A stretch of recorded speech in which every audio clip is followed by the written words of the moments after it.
Bhim mission अब पूरा होगा काशी राम जी का सपना।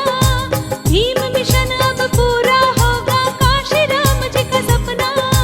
गुरुओं का आशीष साथ में कदम बढ़ाओ बहना, आओ बहना। चलो हाथी पे हो सवार, दिल्ली पुकार रही। आओ माया बहन इस बार, दिल्ली पुकार रही।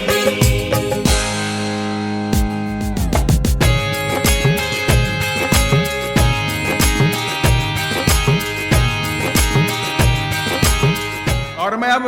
आदरणीय बहन जी से विनम्र आग्रह करता हूं कि आप अपने ख्यालात रखें। आदरणीय बहन जी। बीएसपी की इस चुनावी जनसभा में इकट्ठा हुए पार्टी के सभी छोटे बड़े पदाधिकारी एवं कार्यकर्तागण, आज आप लोग देश में व यहाँ आपके राजस्थान प्रदेश में भी लोकसभा के लिए हो रहे आम चुनाव में अपनी पार्टी के उम्मीदवारों के समर्थन में मुझे सुनने के लिए यहाँ इकट्ठा हुए हैं, तो उसके लिए मैं आप सभी लोगों का हार्दिक दिल से आभार प्रकट करती हूँ। वैसे आप लोगों को ये मालूम है कि हमारी पार्टी कांग्रेस, बीजेपी व अन्य किसी भी विरोधी पार्टी के साथ मिलकर नहीं, बल्कि अकेले ही खासकर यहाँ अपने सर्व समाज में से गरीबों, मजदूरों, दलितों, आदिवासियों, पिछड़े वर्गों, मुस्लिम व अन्य अक़लियतों के बलबूते पर ही ये चुनाव लड़ रही है। जो इनमें से पार्टी से जुड़े ये लोग अपनी पार्टी के उम्मीदवारों को जिताने में पूरे जी जान से लगे हुए हैं। हालांकि आज आपकी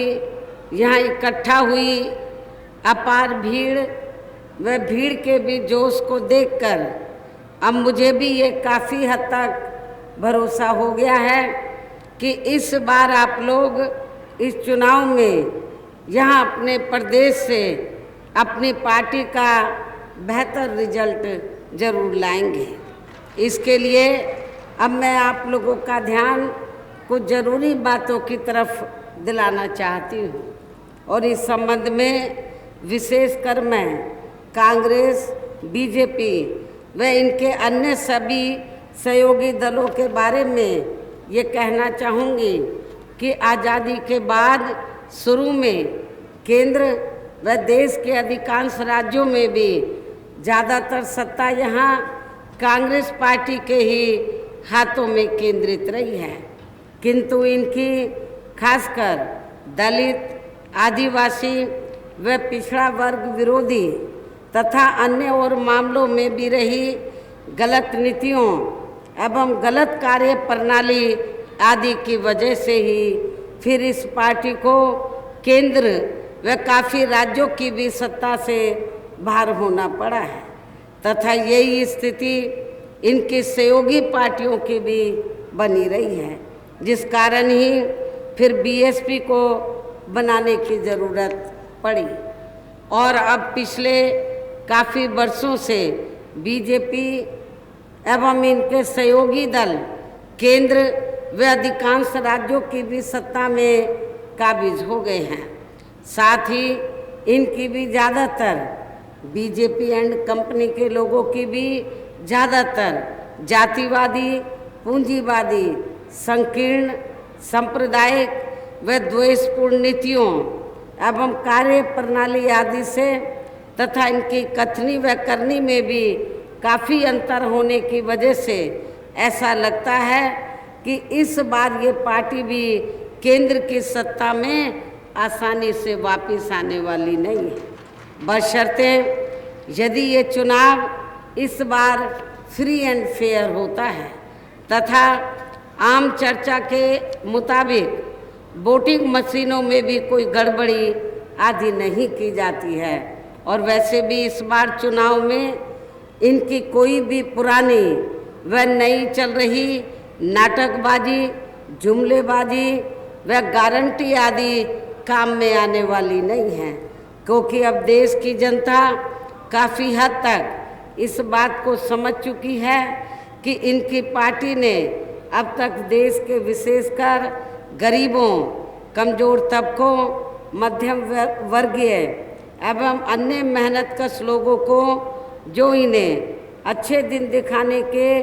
असंख्य प्रलोभन भरे वायदे किए हैं तथा अनेकों हवाई व कागजी गारंटी भी दी है, तो उनका ज़मीनी हकीकत में अभी तक भी इन्होंने लगभग 1/4 हिस्सा कार्य भी पूरा नहीं किया है, बल्कि इसके स्थान पर इनका ज़्यादातर समय व ताकत भी या इनके अपने चहेते रहे बड़े बड़े पूंजीपतियों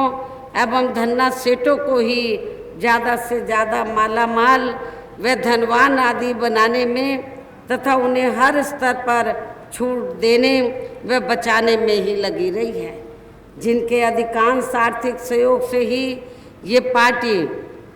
व अन्य पार्टियां भी अपना संगठन चलाती हैं तथा चुनाव आदि भी लड़ाती हैं, जिसका काफ़ी कुछ खुलासा बॉन्ड की आई रिपोर्ट से भी हो गया है। इसके साथ ही अब ऐसा लगता है कि कांग्रेस पार्टी की तरह ही बीजेपी ने भी केंद्र की तमाम सरकारी जांच एजेंसियों का ज़्यादातर राजनीतिकरण ही कर दिया है। इसके अलावा देश के किसान वर्ग भी वर्तमान बीजेपी की सरकार में शुरू से ही अपनी विभिन्न समस्याओं को लेकर काफ़ी ज़्यादा दुखी व परेशान रहे हैं और अभी भी हैं, जबकि यूपी में आपके राजस्थान प्रदेश से लगा हुआ यूपी है, जबकि यूपी में 4 बार हमारी पार्टी की रही सरकार ने उनके हितों का भी हर स्तर पर विशेष ध्यान रखा है। हमने उत्तर प्रदेश में किसानों को समय से उनकी फसल का उचित दाम दिया, खेती करने की पूरी सुविधाएं दी और आज भी उत्तर प्रदेश के जो किसान हमारे भाई हैं वो बीएसपी की सरकार को याद करते हैं, जो अब आपको किसी भी पार्टी की सरकार में, चाहे वो स्टेट की सरकार हो चाहे सेंटर की हो, तो किसी भी पार्टी की सरकार में किसानों को वो सहूलतें, वो सुविधाएं नहीं मिल पा रही हैं। इतना ही नहीं बल्कि केंद्र में पूर्व की रही कांग्रेसी सरकार की तरह ही वर्तमान भाजपा सरकार ने भी इनकी जातिवादी, हीन, सांप्रदायिक एवं पूंजीवादी सोच व नीतियों के चलते ही पूरे देश में सर्व समाज में से खासकर गरीबों, दलितों, आदिवासियों, पिछड़े वर्गों, मुस्लिम एवं अन्य धार्मिक अल्पसंख्यक समाज के लोगों का भी पूर्ण रूप से विकास व उत्थान आदि इन्होंने नहीं किया है, ये नहीं हो सका है। और इस संदर्भ में वैसे आप लोगों को ये मालूम है कि पूरे देश में यहाँ दलितों, आदिवासियों एवं अन्य पिछड़े वर्गों का सरकारी नौकरियों में वर्षों से अधूरा पड़ा आरक्षण का कोटा भी अभी तक पूरा नहीं भरा गया है। विशेषकर एससी व एसटी वर्गों के सरकारी कर्मचारियों का पदोन्नति में आरक्षण तो अब काफ़ी हद तक प्रभावहीन ही बना दिया गया है। साथ ही केंद्र व राज्यों में भी विरोधी पार्टियों की रही सरकारों में इन सभी वर्गों को प्राइवेट सेक्टर में आरक्षण दिए जाने की व्यवस्था किए बिना ही इनकी सरकारों के ज़्यादातर सरकारी कार्य अब प्राइवेट सेक्टर के जरिए ही इनके बड़े बड़े पूंजीपतियों व धन्ना सेठों आदि को ही दिए जाने के कारण अब इनको पूरे देश में आरक्षण का बहुत कम ही लाभ मिल पा रहा है। इसी प्रकार इनका अन्य और मामलों में भी शोषण व उत्पीड़न आदि होना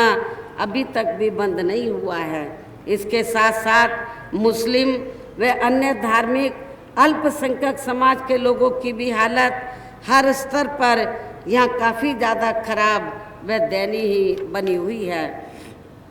जिसका काफ़ी कुछ खुलासा सच्चर कमेटी की रिपोर्ट में भी किया गया है। इतना ही नहीं बल्कि पिछले कुछ वर्षों से केंद्र व अधिकांश राज्यों में भी बीजेपी व आरएसएस की सरकारों के चलते हुए अब इनका विकास एवं उत्थान आदि होना भी काफ़ी हद तक बंदशाही हो गया है। आए दिन इन पर खासकर धर्म की आड़ में, हिंदुत्व की आड़ में हो रही जुल्म जाति भी यहाँ काफ़ी ज़्यादा चरम सीमा पर पहुँच चुकी है। इसके साथ साथ अपर कास्ट समाज में से विशेषकर गरीब लोगों की भी हालत हमें कोई खास अच्छी नज़र नहीं आती है।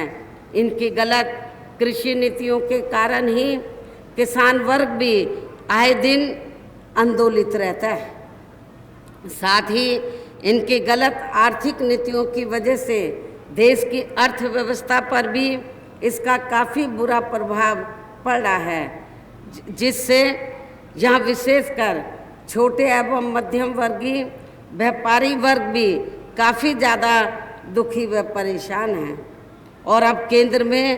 पूर्व की रही सरकारों की तरह ही वर्तमान भाजपा सरकार में भी यहाँ पूरे देश में गरीबी, बेरोजगारी एवं महंगाई आदि भी लगातार काफ़ी ज़्यादा बढ़ रही है। देश में हर स्तर पर फैला भ्रष्टाचार भी कम नहीं हुआ है। साथ ही अपने देश की सीमाएं अभी तक भी पूरे तौर से सुरक्षित नहीं हैं, ये भी बड़ी चिंता की बात है। ऐसे में अब आप लोगों को देश में हो रहे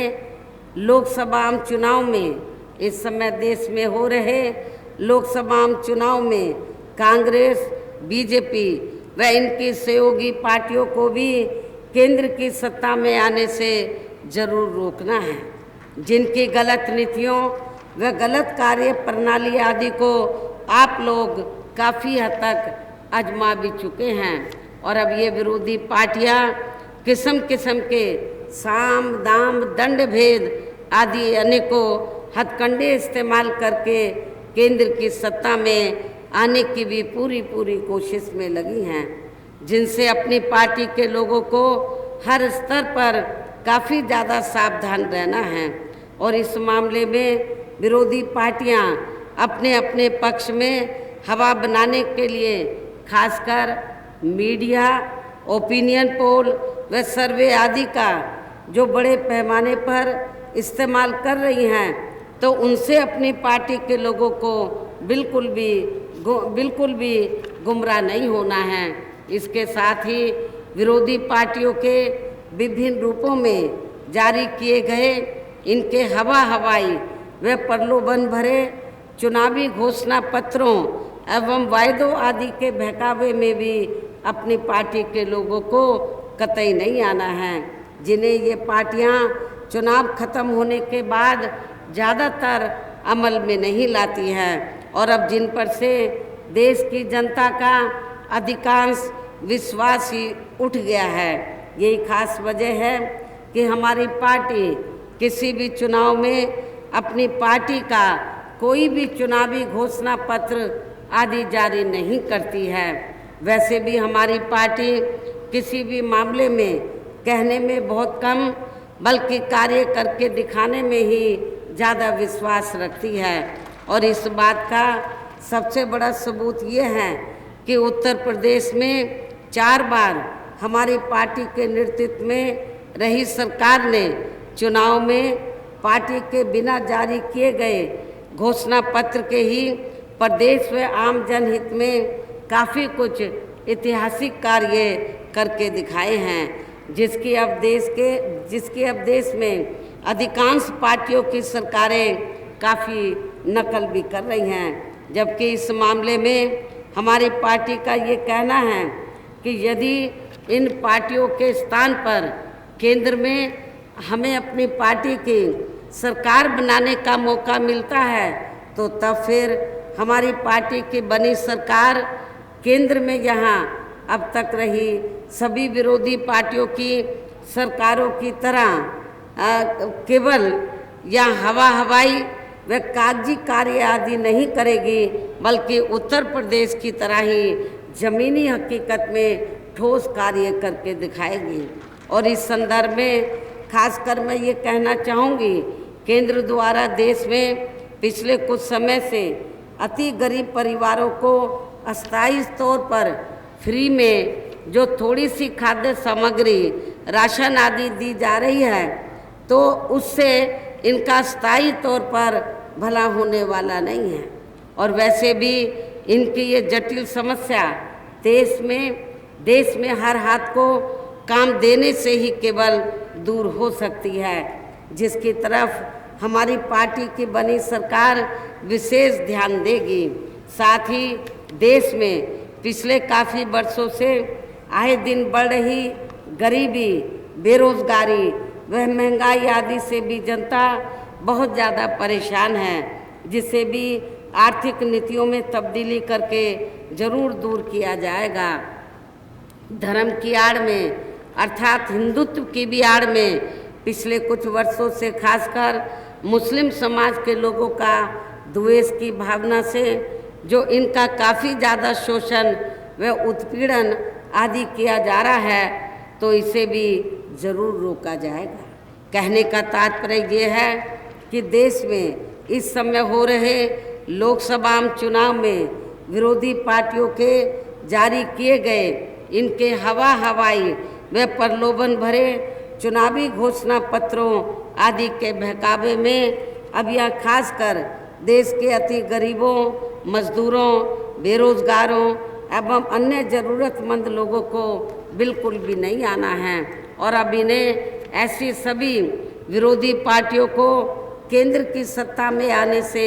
ज़रूर रोकना है, जिनकी कथनी व करनी में काफ़ी अंतर रहा है तथा जिन्हें ये लोग वर्षों से, जिन्हें देश की जनता और अपनी पार्टी के भी लोग वर्षों से आजमा भी चुके हैं। ऐसे में अब मेरा यही कहना है कि आप लोगों को अपने खुद के व अपने प्रदेश के एवं देश के भी हित में अपने वोटों को यहाँ कांग्रेस, बीजेपी व अन्य विरोधी पार्टियों को न देकर केवल अपनी एकमात्र हितैषी पार्टी बहुजन समाज पार्टी को ही देना है, जो ये पार्टी उत्तर प्रदेश की तरह ही केंद्र में भी अपनी पार्टी की सरकार बनने पर फिर पूरे देश में यहाँ अपनी पार्टी की सर्वजन हिताय व सर्वजन सुखाय की नीतियों पर आधारित ही सरकार चलाएगी। इसके साथ साथ केंद्र से जुड़ी आपके क्षेत्र की जो भी यहाँ स्थानीय समस्याएं होंगी, तो उन्हें भी फिर दूर करने का हर संभव पूरा प्रयास किया जाएगा। साथ ही यहाँ गरीबों, मजदूरों, बेरोजगारों, कर्मचारियों, किसानों, छोटे व्यापारियों एवं अन्य मेहनतकश लोगों के हितों का भी विशेष ध्यान रखा जाएगा। सर्व समाज में से खासकर दलितों, आदिवासियों, पिछड़े वर्गों, मुस्लिम व अन्य धार्मिक अल्पसंख्यक समाज के लोगों के विकास एवं उत्थान के साथ साथ हर स्तर पर इनकी सुरक्षा आदि के लिए भी प्रभावी कदम उठाए जाएंगे। और तभी फिर यहाँ वास्तव में अपने देश के महान संतों, गुरुओं व महापुरुषों में भी विशेषकर महात्मा ज्योतिबा फूले, श्री छत्रपति साहू जी महाराज, श्री नारायण गुरु, बाबा साहब डॉक्टर भीमराव अंबेडकर एवं मान्यवर श्री कांशीराम जी आदि का अधूरा रहा सपना जरूर साकार हो सकता है, जिनको यूपी में अपनी पार्टी की रही सरकार द्वारा हर स्तर पर पूरा आदर सम्मान दिया गया है। लेकिन ये सब विरोधी पार्टियों को अच्छा नहीं लगा। जब बीएसपी के नेतृत्व में 4 बार सरकार बनी तो विरोधी पार्टियों को अच्छा नहीं लगा,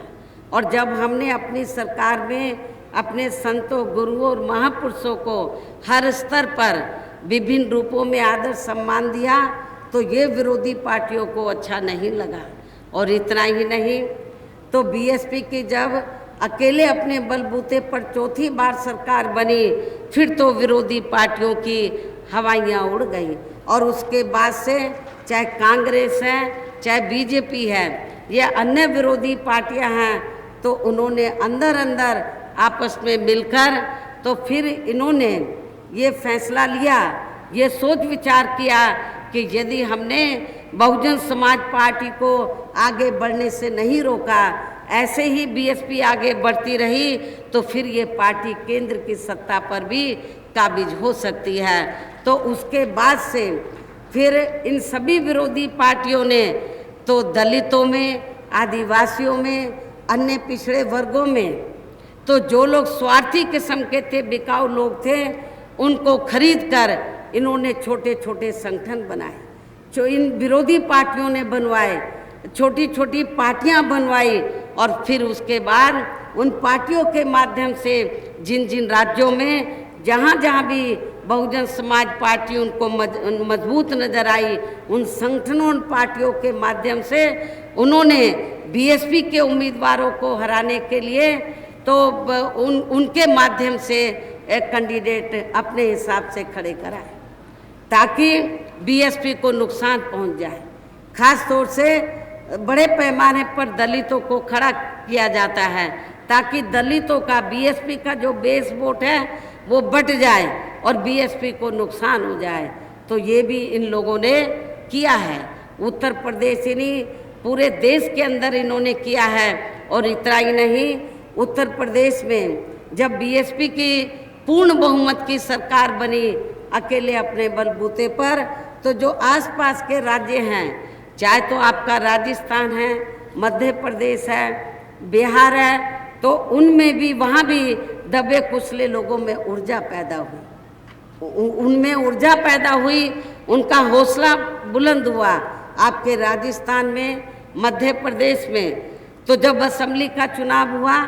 हमारी पार्टी के लोग, काफ़ी लोग चुनकर आए, कभी ज़्यादा भी चुनकर आए, कभी कम भी चुनकर आए, लेकिन ये भी उनको अच्छा नहीं लगा। उनको लगा अभी तो 6-7 चुनकर आ रहे हैं, आपके राजस्थान से 2 चुनकर आ रहे हैं, मध्य प्रदेश में भी ऐसे आ रहे हैं, कहीं उत्तर प्रदेश की तरह इधर भी संख्या ना बढ़ जाए। तो चाहे कांग्रेस राजस्थान में सत्ता में रही हो, चाहे बीजेपी सत्ता में रही हो, इन्होंने कुछ समय के बाद हमारी पार्टी के विधायकों को इन्होंने तोड़ा है। कांग्रेस भी कम नहीं है, बीजेपी भी कम नहीं है, और यहाँ पर शिंदे की पार्टी का कुछ नहीं है। बीजेपी ने उनको आगे करके कि जाओ शिंदे की पार्टी में चले जाओ, लेकिन ये शरारत सब भारतीय जनता पार्टी की है। और मैं आप लोगों को ये बताना चाहती हूँ कि कब तक कांग्रेस और बीजेपी ये तोड़ फोड़ की राजनीति करेगी। एक वक्त ऐसा भी आएगा जब सेंटर में बीएसपी के नेतृत्व में सरकार बनेगी, तो उस दिन, जिस दिन सेंटर में बीएसपी के नेतृत्व में सरकार बनेगी, तो फिर हमारी पार्टी जो दल बदल कानून बना है तो इसको बदलेगी, इस पे संशोधन लाएगी और ऐसा सख्त कानून बनाएगी, किसी भी पार्टी से चाहे एक एमपी जीत कर आए या एक एमएलए जीत कर आए, यदि वो किसी भी पार्टी में जाता है अपनी मूल पार्टी को छोड़कर, तो तुरंत उसकी सदस्यता अपने आप ही खत्म हो जाएगी। हमारी पार्टी ऐसा कानून बनाएगी, जिसके लिए आप लोगों को पूरे जी जान से लगना होगा। समय ज़रूर आएगा, आपको इंतज़ार करना चाहिए। इसलिए मैं राजस्थान के लोगों से ये कहना चाहती हूँ कि आपके जब भी 2-3 बार से लोग चुनकर आए हैं, तो जो भी पार्टी यहाँ पावर में आती है, आपके विधायकों को तोड़ लेती है और आपके मनोबल को गिराने का प्रयास करती है। लेकिन आप लोगों को अपने मनोबल को नहीं गिराना चाहिए, बल्कि पूरी दमदारी के साथ आप लोगों को अपने नुमाइंदों को जिताने का, अपने कैंडिडेट्स को जिताने का पूरा आपको प्रयास करना चाहिए, आगे बढ़ना चाहिए। चाहे असेंबली का चुनाव इधर होता हो, चाहे अब पार्लियामेंट का हो रहा है, आपको अच्छा रिजल्ट आना चाहिए। एक वक्त जरूर आएगा जब बीएसपी सेंटर की सत्ता में आएगी, तो फिर हमारी पार्टी ये जो तोड़ फोड़ की राजनीति कांग्रेस बीजेपी कर रही है, दल बदल कानून में तब्दीली करके फिर हमारी पार्टी इनसे ब्याज सहित बदला लेगी, ये भी मैं आपको विश्वास दिलाना चाहती हूँ। इसलिए ये जो तोड़ फोड़ की राजनीति से ये जो सरकारें चलाई जा रही हैं, ये कोई इससे हमारा जो लोकतंत्र है वो मजबूत नहीं होगा। लोकतंत्र को मजबूत करने के लिए बहुत कुछ संविधान, बहुत कुछ हमें एक कानून में तब्दीली करनी पड़ेगी। दल बदल कानून इन्होंने जो जातिवादी पार्टियां हैं सत्ता में बने रहने के लिए इन्होंने अपने हिसाब से बनाया है। छोटी जो भी पार्टियां हैं जिनके कम एमपी एमएलए जीत कर आते हैं उनको तोड़ लो, जितनी ज़रूरत है तोड़कर सरकार को बचा लो। ये क्या लोकतंत्र है? मैं समझती हूँ लोकतंत्र नहीं है। इससे अपने देश की लोकतंत्र की जड़ें मजबूत नहीं होंगी। लेकिन हम इस कानून को जब केंद्र की सत्ता में आएंगे, इस दल बदल कानून को हम जरूर बदल के रहेंगे, इसमें जरूर संशोधन करके रहेंगे। इन्हीं खास बातों के साथ ही अब मेरा पार्टी व मूवमेंट के हित में यही कहना है कि हमारी पार्टी ने आपके राजस्थान प्रदेश में जिनको भी चुनाव के मैदान में उतारा है, जो आप लोगों को मालूम है कि अलवर से हमने मुस्लिम समाज के व्यक्ति को यहाँ से चुनाव के मैदान में उतारा है। पूरे राजस्थान में हमने सर्व समाज को हमने चुनाव लड़ने का मौका दिया, सर्व समाज के लोगों को हमने प्रतिनिधित्व दिया है। तो हमारी पार्टी ने आपके राजस्थान प्रदेश में तो जिनको भी चुनाव के मैदान में उतारा है, जो यहाँ आपके सामने मंच पर भी मौजूद हैं, तो उन्हें आप लोगों को जरूर कामयाब बनाना है। जिसके लिए यहाँ पार्टी के केंद्रीय व स्टेट के कोऑर्डिनेटर तथा स्टेट की पूरी कमेटी व यहाँ के अन्य सभी स्तर के छोटे बड़े पदाधिकारी एवं कार्यकर्तागण आदि पूरे जी जान से लगे हैं। और अब अंत में मेरा यही कहना है कि आप लोगों को वोट पड़ने वाले दिन यहाँ अपनी पार्टी के सभी लोकसभा उम्मीदवारों को पार्टी के हाथी चुनाव चिन्ह के सामने वाले बटन को दबा के उनको ज़रूर जिताना है, उनको पार्लियामेंट के अंदर ज़रूर जिताकर भेजना है। इस खास अपील के साथ ही अब मैं अपनी बात यहीं समाप्त करती हूँ। जय भीम, जय भारत।